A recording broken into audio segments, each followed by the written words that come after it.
नमस्कार, आदाब, खुशामदीद। आप देख रहे हैं NIN का स्पेशल प्रोग्राम प्राइम टाइम खबर और मैं हूँ आपके साथ सद्दाम करीमी। आज प्राइम टाइम खबर में बात होगी पूछता है इंडिया पर। आपको अब लगता होगा कि आखिर इस पर प्राइम टाइम क्यों, ये जानकारी आगे साझा करेंगे। फिलहाल रुख चुनावी समर की। चुनाव जैसे जैसे आगे बढ़ता है तो तमाशों की बाढ़ सी आ जाती है। अब आप 2019 के चुनाव को ही देख लीजिए, सभी पार्टी एक दूसरे पर तीर छोड़ते नजर आ रहे हैं। अब आपको एक कड़वी सच्चाई बताते हैं और ये बात जानकर आपको पता चलेगा कि हमारे देश की असल राजनीति क्या है। नरेंद्र मोदी ने गांधी परिवार को भ्रष्ट बताते हुए हमला बोला था, तो वही कांग्रेस के राष्ट्रीय अध्यक्ष राहुल गांधी मौके की तलाश में थे। मौका जैसे ही मिला, चंद्रपुर की सभा में उन्होंने आडवाणी को बहाने बताते हुए बीजेपी पर हमला बोला, लेकिन मोदी को आडवाणी का गुनहगार बताते हुए राहुल भाषा का मर्यादा भूल गए। सदाचार तमाशा हो गया। इतना ही नहीं, आज पश्चिमी उत्तर प्रदेश के देवबंद में सपा बसपा रालोद ने भी प्रधानमंत्री मोदी पर चुन चुन कर हमला बोला। समाज पार्टी और समाजवादी पार्टी का गठबंधन हो गया है। भारतीय जनता पार्टी सोच रही है कि कौन सी एक सीट जीत पाएंगे, कहीं खाता खुलने नहीं जा रहा है। ये कुछ हद तक सच्चाई भी है, क्योंकि उत्तर प्रदेश के फिजा में हमेशा से रहा है। अब आपको राहुल गांधी का मोदी पर प्रहार दिखाते हैं, फिर चर्चा करेंगे। मोदी के गुरु कौन है? आडवाणी जी। ये बात प्रधानमंत्री मोदी ने जाहिर कर दी थी कि जिस दिन भारत के संसद में बतौर पहली बार प्रधानमंत्री के रूप में अपना कदम रखा था, उस दिन आडवाणी की टिप्पणी पर वो भावुक हो गए थे।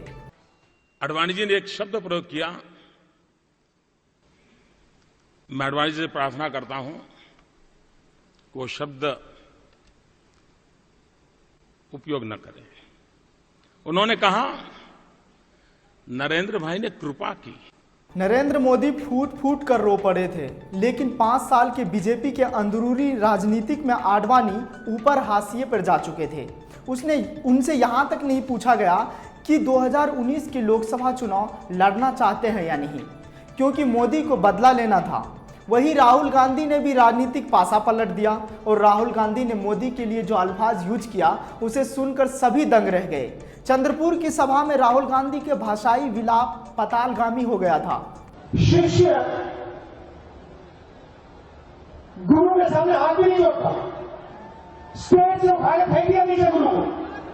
अब राहुल गांधी का ये उद्गार विवाद का बाजार का नया सामान बन गया है और ये सामान ना तो राहुल के दोस्तों को पसंद आया, न दुश्मनों को।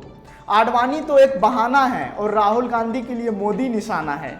वही लोकसभा चुनाव से कुछ ही समय पहले बीजेपी का स्टार चेहरा शत्रुघ्न सिन्हा ने कांग्रेस का दामन थाम लिया है। उन्हें कांग्रेस से पटना साहिब से लोकसभा चुनाव के लिए टिकट भी दे दिया गया है। शत्रुघ्न सिन्हा 30 साल तक बीजेपी से जुड़े रहे और पार्टी के बड़े नेता के तौर पर उनकी पहचान रही। हालांकि शत्रुघ्न सिन्हा की पत्नी पूनम सिन्हा लखनऊ के सांसद राजनाथ सिंह की टक्कर में चुनाव लड़ सकती है। वही शत्रुघ्न सिन्हा पूर्व भारतीय प्रधानमंत्री अटल बिहारी वाजपेयी की सरकार में मंत्री पद भी संभाला था, लेकिन लंबे समय से वो पार्टी से नाराज चल रहे थे और कई मंचों पर अपनी नाराजगी भी जाहिर कर चुके थे। हाल ही में वो गठबंधन की रैलियां में शामिल हुए और मौजूदा सरकार के खिलाफ खुलकर बयान दिए। वही कई सालों से अलग अलग मसलों पर मतभेद के बावजूद भी शत्रुघ्न सिन्हा बीजेपी से जुड़े रहे थे, पर अब उन्होंने पार्टी छोड़ने के फैसला क्यों लिया? अब जरा बीजेपी की संरचना को समझने की कोशिश कीजिए। बीजेपी में रहने के बाद पार्टी छोड़ने का फैसला लेने की जरूरत क्यों पड़ी? कुछ तो मजबूरियां रही होगी, वरना यूं ही कोई बेवफा नहीं होता। चलते चलते आपको एक छोटा सा क्लिप दिखाते हैं। जा बेवफा जा, हमें प्यार नहीं करना। जा बेवफा जा, हमें प्यार नहीं करना। अब आपको नहीं लगता कि सच में शत्रुघ्न सिन्हा पार्टी में नहीं जुड़ेंगे? बहरहाल अगर बाद में भी जुड़ता है तो वो वक्त ही बताएगा। अब मुद्दों पर जिक्र करते हैं। शत्रुघ्न सिन्हा को पार्टी से अलग होना कुछ तो बात रही है, और सिर्फ मेरे साथ ही नहीं, मैं अपने मान सम्मान और अपमान की बात नहीं करता हूँ। बीजेपी के कद्दावर नेता लाल कृष्ण आडवाणी के साथ क्या हुआ सबने देखा। वो इतने सहम गए कि उन्हें अपना ब्लॉग लिखना पड़ा। उस ब्लॉग में पूरा देश विचलित हो गया था। बीजेपी के कई बड़े नेता जैसे मुरली मनोहर जोशी, यशवंत सिन्हा, अरुण शौरी को इतनी तकलीफें हुई कि उन्होंने पार्टी से ही मुंह मोड़ लिया। साथ ही कई नेताओं ने कहा कि मैं फिर भी निभा रहा था और देख रहा था कि धीरे धीरे लोकशाही तानाशाही में बदल रही है। मुझे सामूहिक फैसले लेने का जमाना खत्म होता दिखा। मैंने पार्टी के खिलाफ कभी कोई बगावत नहीं की। मैंने जो भी कहा वो राष्ट्रहित में कहा, अपने लिए कभी नहीं मांगा और निस्वार्थ भाव से पार्टी के लिए काम करता रहा।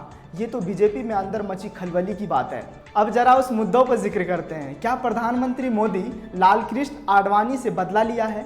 क्योंकि जब प्रधानमंत्री मोदी पहली बार सत्ता में आए थे तो आडवाणी ने मोदी सरकार को रुला दिया था। आइए आपको वो मोदी सरकार का फूट फूट कर रोने का एक छोटा सा हिस्सा दिखाते हैं। आपका जवाब क्या होगा वो हमें कमेंट बॉक्स में दे सकते हैं। हमने भी इस पूरी खबर की सच्चाई जानने के लिए तमाम प्रतिष्ठित अखबार व चैनल को खंगाला, लेकिन सच्चाई यही निकला कि ये राजनीतिक में ऐसा ही होता है।